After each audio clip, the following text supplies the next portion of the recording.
Listen to the skies, listen to the sound. Something on the land, something going down. Down pressers speeding by life. Fever's heart, burning rivers to cross. Walls of Babylon, material noise. And welcome our guest today, Mr. John Trudell. Hello, John. Are you there? Yeah, I'm here. Great. And for our listeners, I know we spoke before the show. How are you doing today, sir? Good enough. Good enough. That's like good enough works for me, yeah. I think we should all be so lucky to have good enough. Anyway, before we started the show, we were talking about a couple of different topics and whatnot. But I think the first one that I'm hoping it's okay to ask you a little bit about is the theme and the essence of your movie Thunderheart. It is brought to my attention by Dr. Janine that. Anime Pictal Aquash was a woman that was murdered 35 years ago, and a man was recently convicted of felony murder just like a couple of days ago. So I just was wondering what Mr. Trudell, what his reactions to that were. Well, it's this is one of them. It's kind of like a layered, complicated situation. I know. Yes. But when she was killed, what I think happened is, I think during the days, those AIM days, I think that when AIM was very active, this was in 73, 72, the BIA takeover, the summer of 72, all of these things that were going on, and AIM was very active and having a lot of momentum. I think that the U.S. government sent an operative into the American Indian movement. And an operative is different than an informant or a snitch. An operative is someone who is sent to do a job. An informant or a snitch is someone that gets in trouble and then the government makes a deal and then you turn into an informant. Anyway, I think that the government sent this operative, and this operative was... once this operative arrived into the American Indian movement, let the violence start to change, started to turn into serious violence. And so anyway, we had the shootout at the FBI, between the FBI agents and the AIM people in 75, in summer of 75, and the agents were killed. And then later that year, Annie Mae was taken and picked up under the accusation of being an informant, the rumor of being an informant, and she was taken into South Dakota and murdered. Yeah. And anyway, the way the convictions, 2 men have been convicted of her killing now, Arlo Lichtenklaud and John Grant. Mm-hmm. But my opinion is that these were not men they were boys. They were 20 years old. They weren't decision makers. They didn't make any decisions. They couldn't. Nobody's going to listen to the decisions that they made. Knowing the names of all of the people involved in this, none of them were decision makers. So someone gave, and they took her to a place on the Rosebud Reservation. When they had kidnapped her, they took her to Rapid City, and they took her to a place at a house on the Rosebud Reservation, and then from there they took her out and shot her. So whoever was in that house, the orders were given by someone that was in that house. So the convictions that they have now, I mean, it's in a way, these people should pay for what they have done, but in the way, if they don't go after the higher-ups, then they're using these 2 convictions as a cover-up for a larger went on. Yes, so we will see how it turns out. Interesting. What do you think, John, about the American Indian movement, AIM? What do you think we can learn today? What can we learn from that movement that we can apply today to today's truth movements? Well, what should we not do? That would be a good question. What do you know now that you wish you would have known then, kind of a thing? Well, I'm going to take it on. I'm going to say this about all movements, not just AIM. I mean, all movements, whether they're environmental movements or what, all movements. Right? I think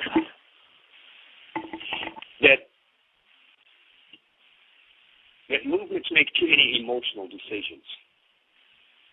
I think that because emotions run high when things are going, whether you're an environmentalist or a militant Indian, right? When you see this thing that you're opposed to, emotions start to get stimulated and they start running high. And I don't think we should make emotional decisions.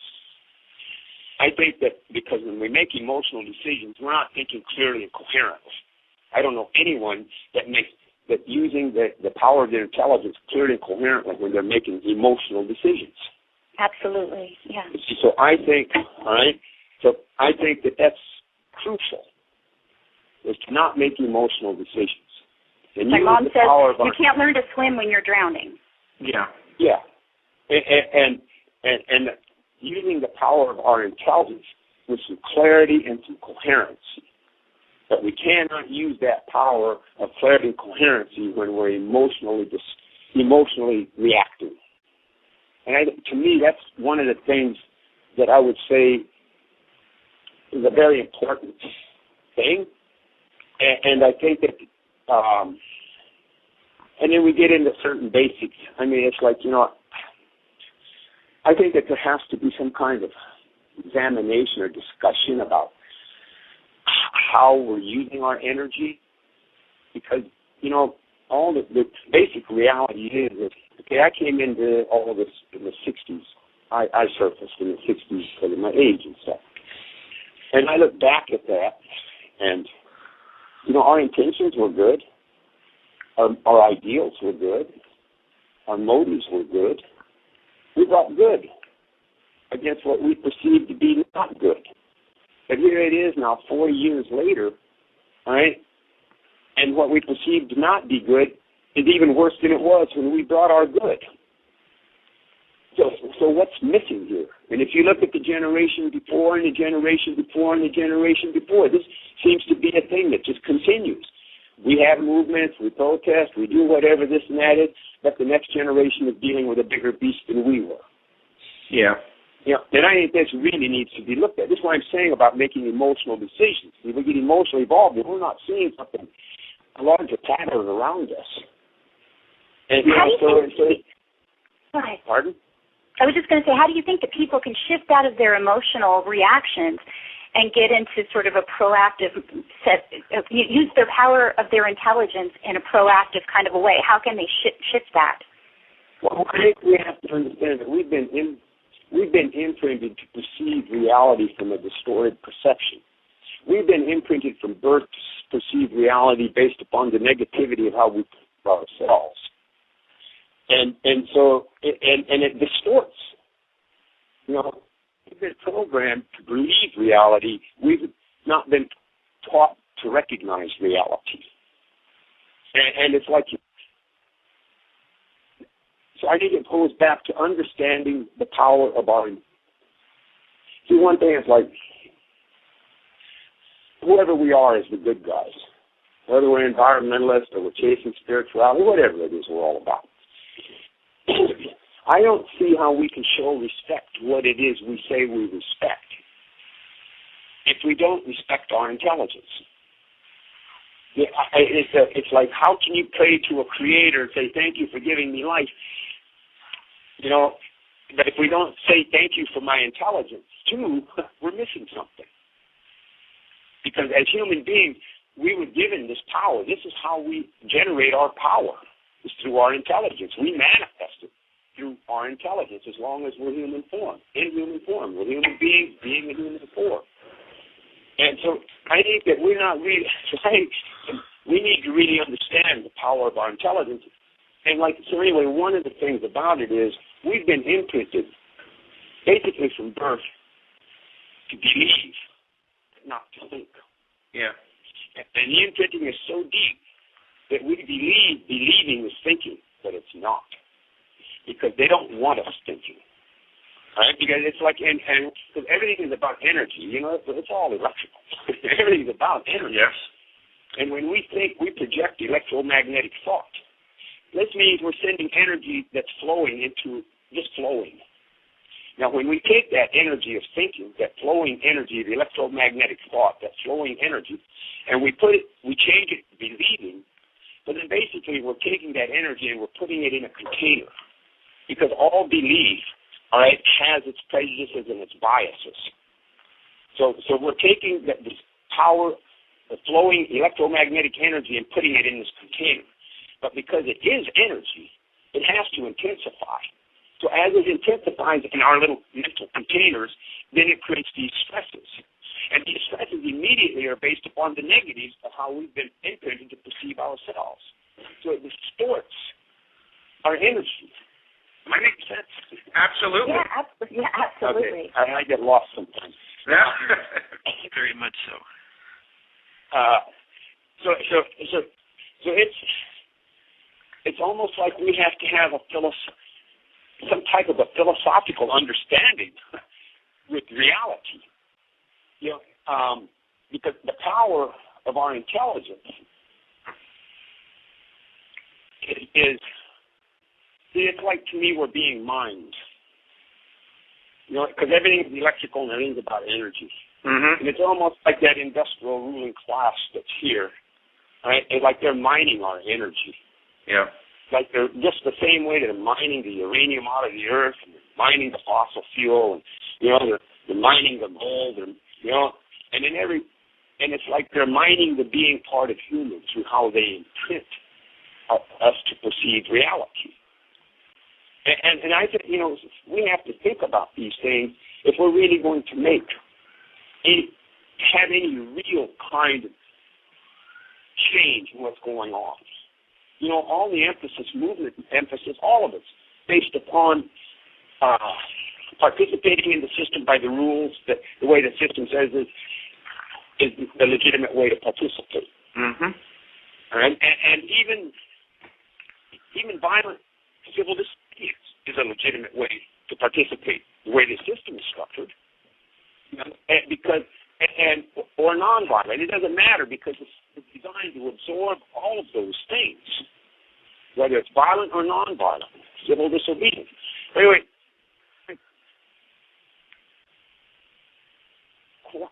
civil disobedience since Gandhi, civil disobedience has been the thing that's been put in the consciousness. This is the way to go. But I think we need to go further than that, and I think we need to start looking in terms about cooperation and non-cooperation, because it's all about energy. They've imprinted us to believe their perception of reality. So every time we do something that way, we're cooperating with them. And so we need to examine cooperation versus non-cooperation, because, see, to me, non-cooperation means we don't give them our energy. Mm-hmm. What we're doing is giving them our energy, then we're cooperating with them, because they use that energy to care. If it's the energy of hate, fear, well, it's all fear-based, actually. But it's energy. Yeah. And it makes her run.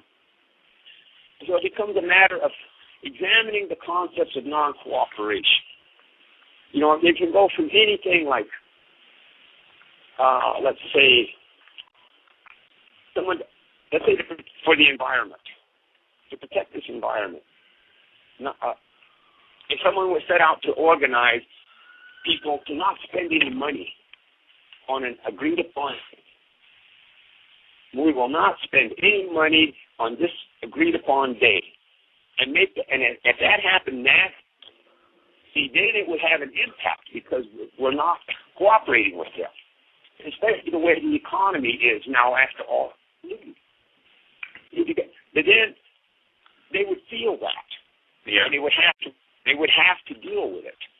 Or non-cooperation can go all the way to get to the other part of it is, hey, I'm just not going to I'm not going to have this low self-esteem stuff. I'm not behind pride. These things that we keep beating ourselves up with, see, they put it there so we would beat ourselves up. Mm-hmm. We didn't think that stuff up. Somebody put it in us and we believe it. Again, the difference between believing and thinking. See, all the fears that people, all of the fears that people carry in their perception of self, and then this negativity helps it's how reality gets perceived. All of that stuff is put, and then we believe it, but we didn't think it up. So anyway, the point is like non-cooperation to us just recognizing that there's nothing wrong with us, and let's participate now. Let's bring some clarity to this. That would be non-cooperation. Right. Right. Would a good and I know that our listeners know that we promote getting rid of your television, so to speak. Is ignoring media one way of non-cooperation in your eyes? And voting as well. I wanted to. Oh yeah, and elections. And voting, yeah, elections. Well, part of it, maybe one of the ultimate acts of non-cooperation is to figure out the difference between thinking and believing, and then don't believe them anymore. You can't ignore the political system or the media because it's here, and it would be foolish to pretend that it's not because it's very dangerous. So the deal is, dealing with them, whether it's the political system, the economic system, the media thing, and dealing with it, to me, it's like we deal with it and we recognize that it's a tool that can bite us or help us. But we have to figure out the difference on how to use these things or not, and how much we're going to use them. But, like the political system, I can see for voting and things, I can see at some levels, go ahead and vote. But I can see on other levels, it doesn't matter. Yeah. I don't think it matters at the presidential level. I don't think it matters who you vote for. No. I think presidents are predetermined. They already know who the next president is. Exactly. That's been decided, yes. Actually, that's a good segue to take the conversation into the next level. Do you have the inkling that there is a master race or an elitist class that is pulling the strings as far as presidents around the world are concerned? I think that there's an industrial ruling. Remember, our energy is being mined. There's an industrial ruling class on this planet. Maybe they're 1/2 or 1% of the population. Maybe they're 2% of the population. There's an industrial ruling class on this planet. And out of that industrial ruling class have emerged religions and governments. And religions and governments and economic systems, these are just like corrals. So they create these corrals and they paint each corral differently under a different form of nationalism. And then they herd all the human beings into these corrals and they tell the human being, your corral is better than any of the other corrals. Yeah, I think it's deliberate. And then they feed off of us. Yeah. Energetically. In terms of energy, and that's what it's all about. Energetic vampirism, yeah. Yep. And it's to get into the loopy aspect of this particular, and I mean that quote unquote. Is it fair to say that perhaps these are malevolent beings behind the people that are doing this? Define malevolent to me. Malevolent meaning like somebody who literally is doing this on purpose, perhaps maybe a transdimensional being or an extraterrestrial being or something that is working nonstop to create a prison within the mind of humanity. No, it's obvious that this is deliberate. It's a mining process. It's the same way they put cyanide in to leach out gold. It's a mining process. Yes, it's very deliberate. It's an energy thing. Now, it's about living off of the energy of this planet. In some ways, it's almost to me like, in some ways, it is kind of like, it's an alien energy because it devours everything that is earth energy, from the human beings to the plants to the mineral to everything. So, I don't rule anything out. Yeah. It's funny because I think about, I always try to contemplate, we always talk about cutting off the head of the snake, and who is the head or what is the head of the snake?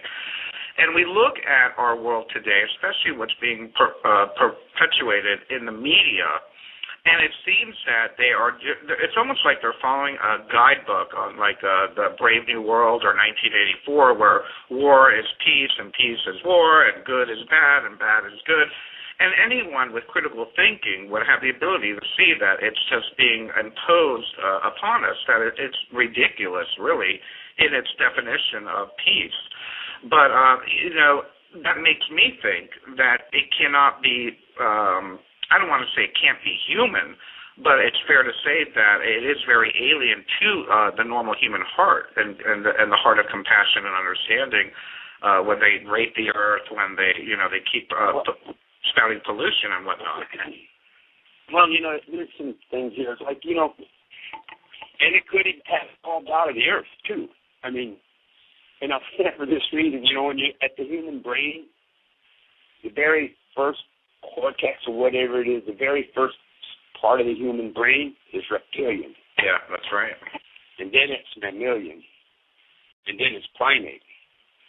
See, so maybe the way this system works, we're imprinted, but we are being mined by someone, all right? But the way this system works is that when we're born, we're imprinted to perceive reality from an industrial perceptual reality and an industrial religious perceptual reality. When we're first born, we're imprinted with that. And then we've got these three levels of brains: reptilian, mammal, and primate. And so I think the way that the imprinting is, different levels of the brain are activated. So so with all this imprinting that goes on, because reptilian represents cold-blooded to me. Yeah. Now, I'm not talking about scaly skin. I'm talking about cold-blooded. Yeah. All right? Yeah. All right? And so as we grow up from little ones into what are called adults, as we grow up into these forms, the humans that the reptilian brain gets activated in, that's the one that becomes the dominant part of the brain thinking perception process. Then these are the ones now that start to become the new predators. Does that make sense? Yes. Yes. Oh, absolutely. We speak of, or we hear of the reptilian agenda from people like David Icke and whatnot. And I don't know how much reality is in that, but symbolically. He has people changing into lizards and stuff. See, and I don't think that's what it is. Right. But he has to. I think reptilian is about cold-blooded. Yeah, exactly. And it may be just a part of our, like you said, it might just be part of our human makeup, and it's just a matter of people in power that haven't been involved. Yeah, see, and now we link it up, so that's in there.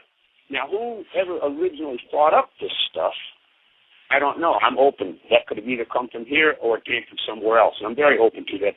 That it's like, like maybe there was this disease. Maybe there was this disease energy floating around in the cosmos. And it landed here on the earth. And the only place it could live was in the minds of the human beings. And so then, so it arrived here at some point, all right, in whatever shape or form, and it got into the minds of the human beings because it's an energy form. And then the humans became its hosts, and then with every generation, they pass it on. It's like, am I making? Yeah, actually, it's making sense in the sense that we do have, publicly, we all know of the secret societies that are involved. We all know about the Skull and Bone Society and how they bring in people of like mind and definitely people of like blood. And we do know that the elites are very much intermingled blood-wise. So there seems to be this... I don't want to say an agenda, but this like leaning toward keeping their race pure, which seems to be a malevolent, unhealthy way of being in power. It's not a compassionate way. So it seems like they have this agenda of keeping the most cold-blooded within their ranks and letting them loose to run the world. Well, they reproduce the most cold-blooded. But and within their race, because see, it's a mental leap. It's something that moves through the mind. Because if their race is by a bloodline and not a color, because there's every color has this predator. Sure. Yes. So when you say race, you're implying something. But it's something that lives in the minds of the human beings. I think it's beyond race. Right. I was actually meaning a hybrid race of humanity with something otherworldly, perhaps. I get that, but I'm saying that maybe race isn't the right word. Yeah, species. Yeah, species. There you go. I think that's more of it. a species, because everything on the planet is a species of something. Now, I know that. Let me just chime in here a little bit about some of the things that we've been aware of that they quote unquote the industrial people, ruling class.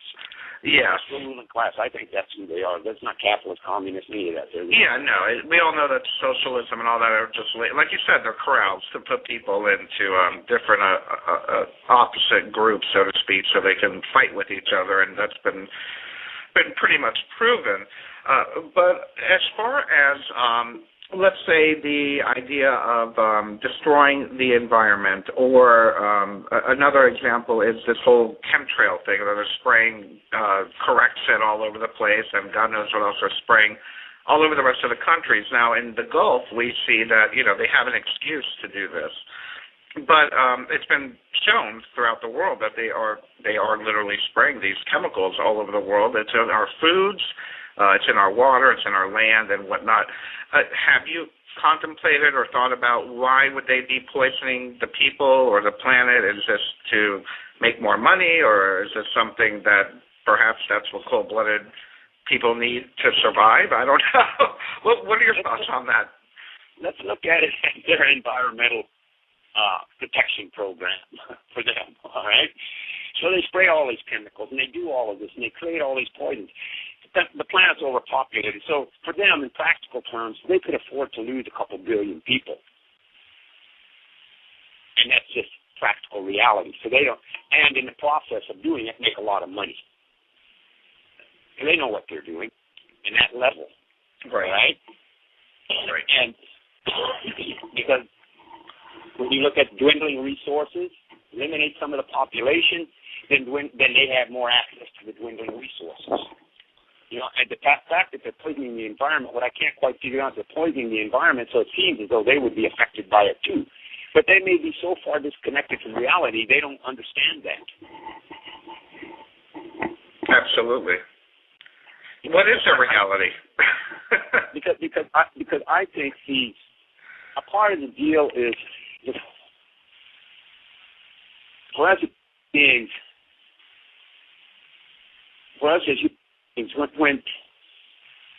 once we become spiritually disconnected from reality, and they use religion to spiritually disconnect us, and some of these people, I think, have just become completely spiritually disconnected from reality, and they just don't get it anymore. John, I love your quote, protect your spirit, because we're in a place where spirits get eaten.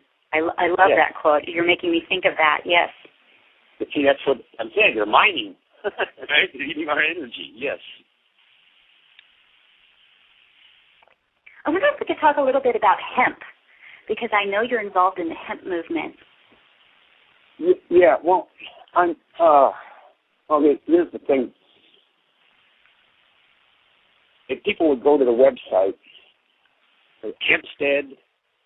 HempsteadProjectHeart.com. HempsteadProjectHeart.com. We'll post that on the website so everybody can have it, yes. Yeah, that would be great. And anyway, so HempsteadProjectHeart.com, and it's a website where we're explaining our attitudes about hemp. And we're talking about hemp separate from medical marijuana. We're talking about hemp itself. Because it's our opinion that the whole when they outlawed marijuana way back whenever they did the outlawing, when they outlawed marijuana, it wasn't really the marijuana they were after. They were after the hemp. Yeah. And they used the marijuana, all right, and the fear and sensationalism tactics, and they got hemp outlawed through marijuana. And when we look at hemp, so Project HEART stands for Hemp Energy Alternative Resource Technologies. So that's what the HEART stands for, out of Project HEART. And we want people to start finding out about the realities of hemp in relationship to what's going on now. It's an alternative energy source. We hear the political sloganeering and stuff about green economies and alternative energy and alternative green economies and things like that. Well, hemp fits that category. Yep. It fits it perfectly.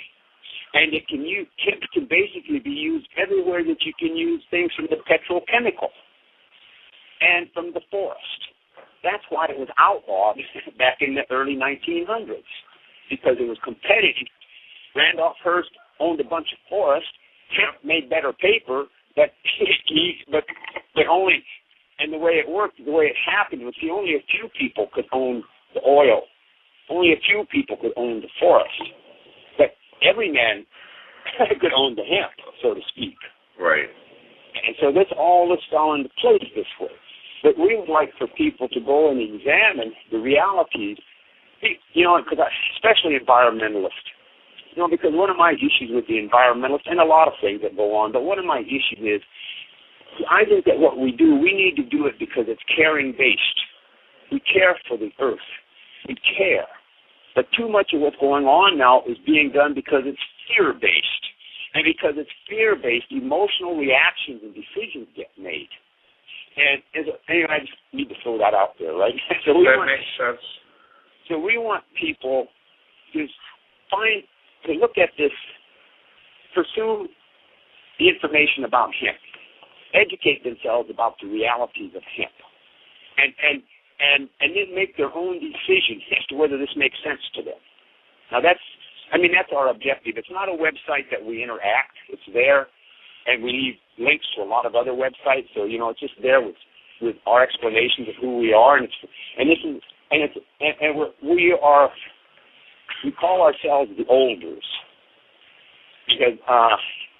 because while we're old enough to be Olders, we haven't smartened up enough to be Elders. That's good. I like that one. The Olders leave us a lot of wiggle room. Bernard and I can join that. We can go along with that. Yeah, we're Olders too. There's certain things Elders can't do that Olders, if they were older. Exactly. Attitude-wise, right? But anyway, we're the Olders, okay? And anyway, but we're working with what we call the Youngers, all right? So this is an Olders and the Youngers trying to draw attention to hemp in relationship to the green economy, and because one of the things that I look at, and I look at the marijuana people, this one, in a way, is that they fought this battle to get medical marijuana because it's medicine for them. Now I think it's time for them to put that energy into getting this medicine for the earth, which is hemp, because it doesn't harm the soil. You don't need chemicals. You don't need pesticides. And if we want new oxygen for the air on an annual basis, you can have this crop that makes oxygen for the air, right? And then you can renew it, and so it's healthy all the way around. And we would really like the medical marijuana people to consider what we're saying about medicine and the earth now. And anyway, I wanted to throw that out there too. So anyway, this is, and what we have planned. We don't have. All we have right now is just and probably would be in the LA area, but we're going to do a show. A Project Heart show for hemp awareness at some point here in the maybe by spring if things work well, with Willie Nelson and the Nelson family. So we're going to do this show, a family show. All right. It's great. And it'll be Willie and his son Lucas Nelson with his band, The Promise of the Real. His son Micah and his band, the Reflecticals, and his daughter Paula Nelson Band, and Amy, his daughter Amy Nelson and Kathy Guthrie, who go as folk uke. So we're gonna, so we have that in the making. That's wonderful. It's part of all. I think the point that I'm getting from this is that we want to kind of circumvent all the programming that we've been given in the last, 70, 80 years about marijuana and hemp and whatnot, and get to the real idea of what it is, what it's made out of, what it can do for not only for farming, for the earth, for healing, for all these other things. But I like the fact, I'm very grateful that you're calling it a family event, because people think it's so taboo to involve children in the discussion, whereas the earth and energy is something for the next generation. So that's a wonderful perspective. In reality, is an interesting thing on it is that you can't go, if you grow hemp next to marijuana, that will dilute the marijuana. So people aren't going to be hiding marijuana in hemp. Right. It's just not going to happen. And up until the mid-1880s, around once they had really found the oil and stuff, but up until around the mid-1880s, hemp was the largest cultivated plant on the planet. It was the largest cultivated crop in the world. Wow. All right, and then everybody used it. The flag was made out of hemp material. Yeah. The Constitution, hemp material. It was mandatory to grow hemp. Hemp was used as currency. People could pay their taxes with hemp. This is all a part of American history with hemp. So at one point there, for everybody, it was mandatory because they needed it, because especially when they had problems getting the hemp from the Philippines. So this is, it's got absolutely nothing to do with marijuana. It's the difference between, sweet corn and field corn. They're two different corns. These are two different realities. But so we want people to consider what we're talking about. In my own mind, this is just my own personal attitude. My personal attitude, but if people are talking about jobs, if people are talking about the environment, if they're talking about energy, hemp falls into that. And we're not asking people, if people are for solar energy, we're not asking them to not be for solar energy or wind energy. We're not asking them to not be for anything. What we're asking them to do is, hey, let's get this one, because we can do it. It can be done. Right. Yeah, so we'll see. We'll see which way it goes. I can't help but notice and think about all the new legislation that's being passed. We're now seeing what is it, the House Bill 501S or something like that, where they're literally legislating people from growing organics, growing their own farms. They need to have a license now for fishing in the ocean, which is very funny considering they just poisoned it. But it just seems like the legislation seems to be clamping down on all the things that you're speaking of and that we promote as an empowering generation. What are your I don't know if I don't want to say forecast, but how do you see this all coming to a head? Because eventually the laws are going to become so restrictive, which they already are, but they are getting worse and worse and worse. And I really don't see much of a pushback with the masses, except for the handful of activists and whatnot that we have here and there around the world. What are your ideas and what are your notions on this restrictive governance of organic growing? And because it does go against the whole hemp movement and whatnot. Do you think that? Do you feel that people will start cultivating in other countries, or do you feel that eventually maybe we'll get a person empowered to lift these laws, or will we just have people just not care? Well, I don't know if I'm going to see anybody in place to lift these laws, and I don't think that it's that people won't care, but I do think.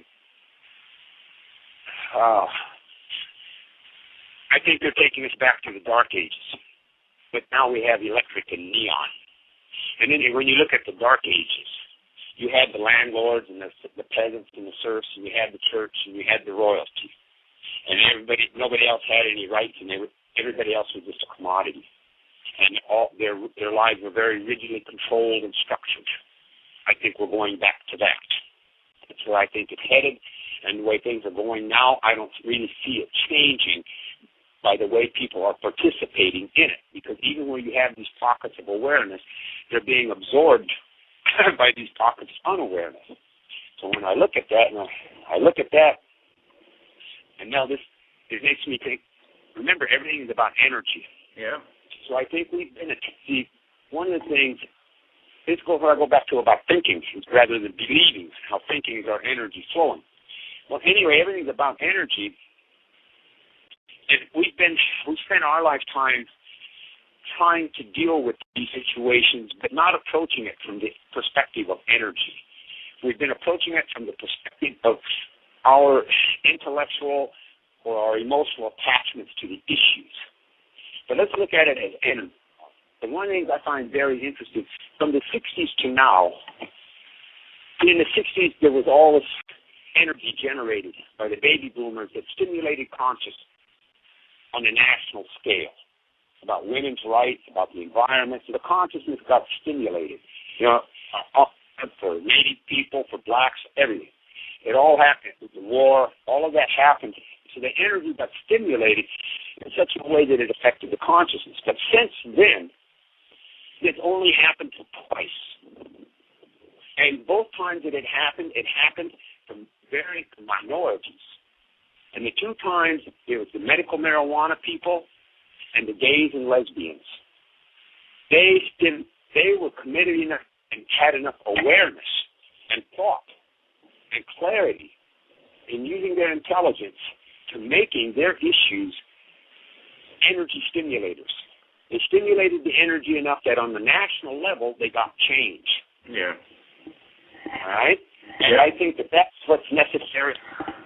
It's about the energy. People are approaching it from the issues, and I think we have to look at it. We need to really seriously look at what kind of energy. How do we generate the energy? We have all that is needed of it. How do we stimulate and generate that energy so that it has a larger effect? Because remember, it's all electromagnetic thought, this energy. So if we can find a way to stimulate our energy individually, collectively, then we're projecting more of this electromagnetic energy out there, which will draw more energy. That makes sense? Yes, absolutely. I completely understand that. And it really is all about energy. And I think that we seem to forget that, even the Buddha said, life is an illusion. Everything is your thoughts. And it's about your thoughts, how you react to them, and what energy you're putting out there. It's important. Individually, it's important that we like ourselves. That doesn't mean we have to do everything we do, but it's important that we don't confuse the two things. Right. We like ourselves. We trust ourselves. We need to trust ourselves to think for ourselves. Independent of the fear. Mm-hmm. It's funny, I'm sorry, Tony, you go ahead. No, because, there is no instant solution. I'm not looking for revolution, because revolution means you go back to the starting point. Mm-hmm. Right? And that's all that it means, right? Which means oppressor oppressed. I'm looking at evolution. And we got into this situation. We were evolved into this situation. We can evolve ourselves out. It's a decision we make individually. Right? It's a decision we make. We can evolve ourselves out of this, and we can influence the rate of acceleration of this evolution. But it's a decision we make about thinking for ourselves, liking ourselves, and this, it's like, how much power do I have? All right? Have you ever had the situation where you felt powerless, and when you're feeling powerless, then how bad can you make yourself feel with all the fears, the doubts, and all that stuff? How does that affect the people you interact with? Well, see, if you've ever had that experience, then whatever's going on means you have power. Not an issue is not having power. Right. But in that situation of feeling powerless, it's how one is focusing their intelligence on that feeling of powerlessness and generating all this powerless power. So now let's say we took that same focus of our intelligence and used it coherently and used it clearly. we will generate power that will affect other people. See, this is the power. This is the power of the people. This is the only thing that they fear about us, is that we will use our intelligence clearly and correctly to think.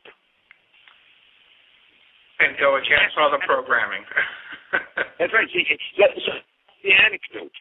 Let's say that a disease-like energy infected the planet 6,000 years ago, whenever it was. It affected the planet. The planet had no immunity to it because it was a new energy. So through the millennium, it's been spreading.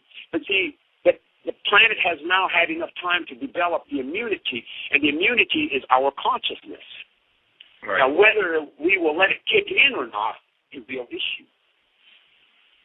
See, we can't outfight them, but we can outthink them.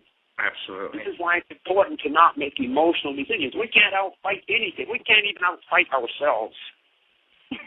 That's true. You know, I would be doing an injustice to our listeners if I didn't ask just a comment on your feeling of this whole WikiLeaks situation. Is it real? Is it a show? What's going on? What do you think? To me, it's all a show. Yeah, well, it's all everything, show, yeah. Everything that goes on is a show, and I watch the show. I find it interesting what's going on there, and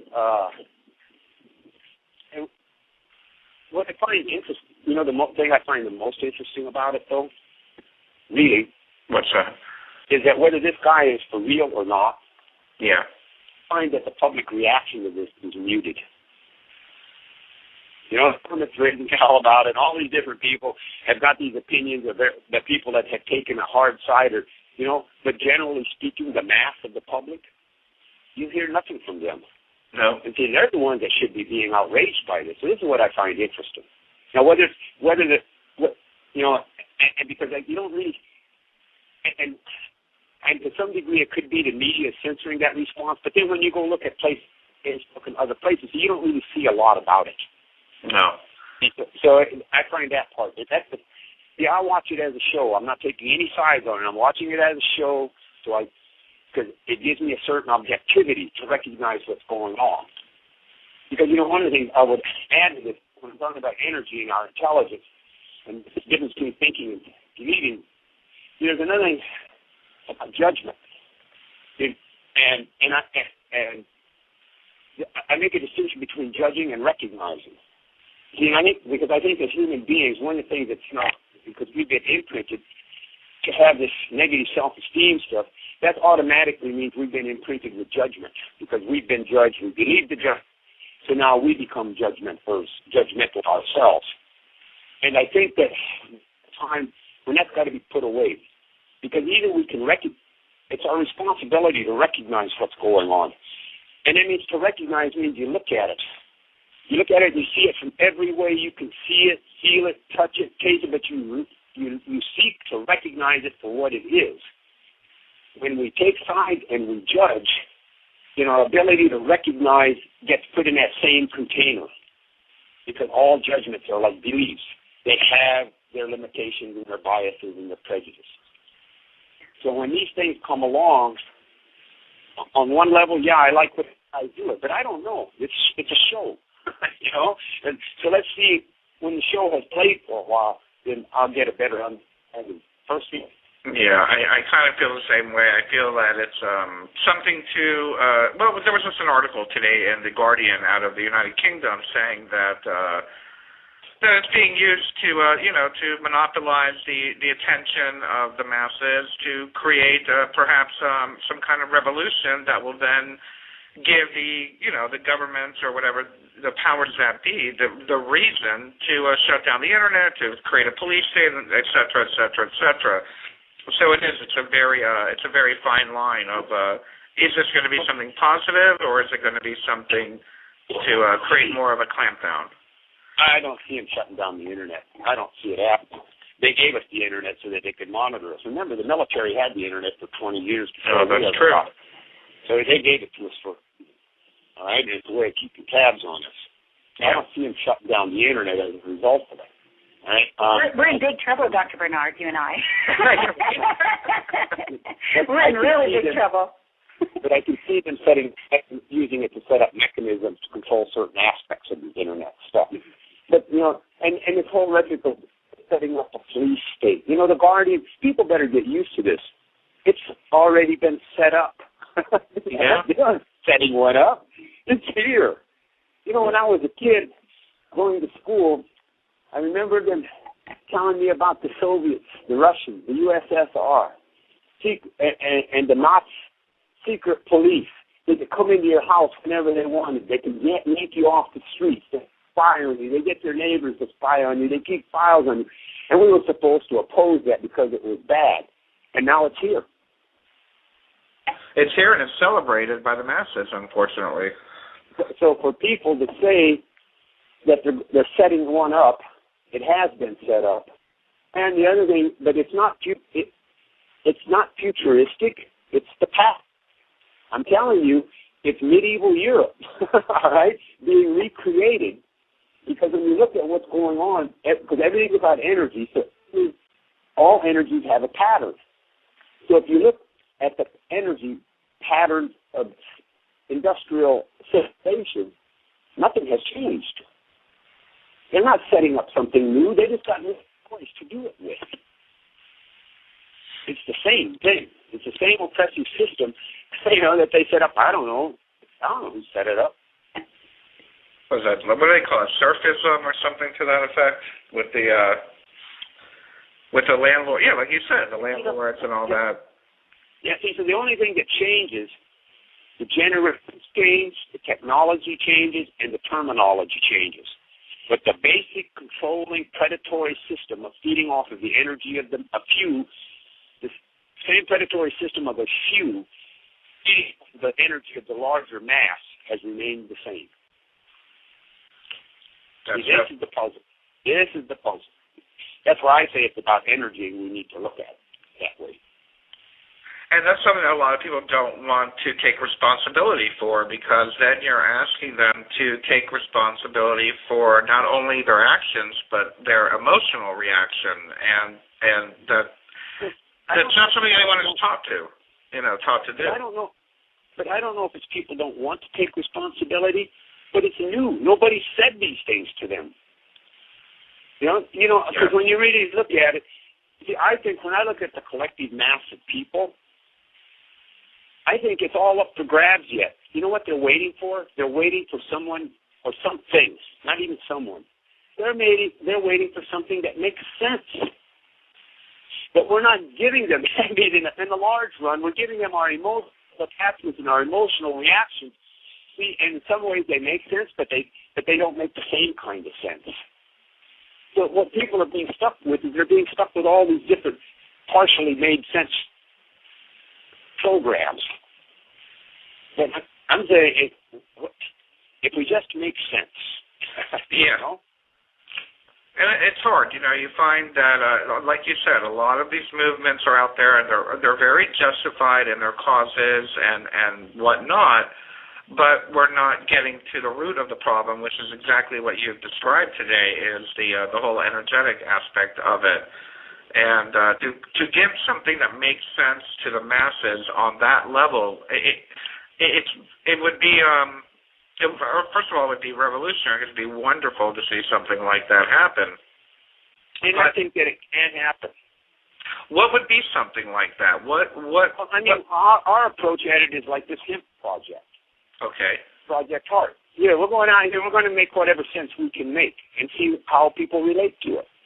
Right. Because we're not trying to sell people to join us or any other thing. We're laying it out and saying, here, check out this information. Check out these facts. And, and if it makes sense to you, then we're asking that you do what you can. Yeah. We're not trying to get them to follow our way, any of that. It's just here. Let's just throw this out there. And I think that, and I just think, well, let's just make as much sense as we possibly can. And it's clearly not fear-based.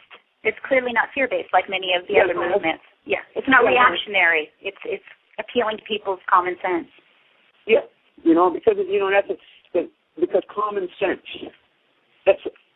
See, we have certain things in common. the earth, the need to eat, the need to drink, and sense. We have common sense. Mm-hmm. So let's look for what we have in common as we approach this. Let's not approach it from what we're afraid of. Let's approach it from what we care about and what we have in common. I like that. And that's Can we that's take a beautiful. minute? We got about 3 more minutes. Do we have a time? We have a short question? I just wanted to let people know about John's poetry, his music. I was just saying before the show started that I'm a huge fan, and at all of my road trips, anytime I'm in the car, I've always got John's music playing. My kids know all the lyrics to all the songs, and he just released a CD, Crazier Than Hell, just a couple months ago, right, John? And if you haven't seen the movie Trudell, you've got to see the movie Trudell, of course. And I also just wanted to give a shout-out about John's poetry book that I just am in love with. It's Lines from a Mind, and that's also something I would just really recommend. But did you want to let people know about your most recent CD, John? What was the inspiration? The Crazier Than Hell CD? Yeah. Well, me. I am crazier than hell. That inspired me. Well, let's tell everybody. And that's pretty much it.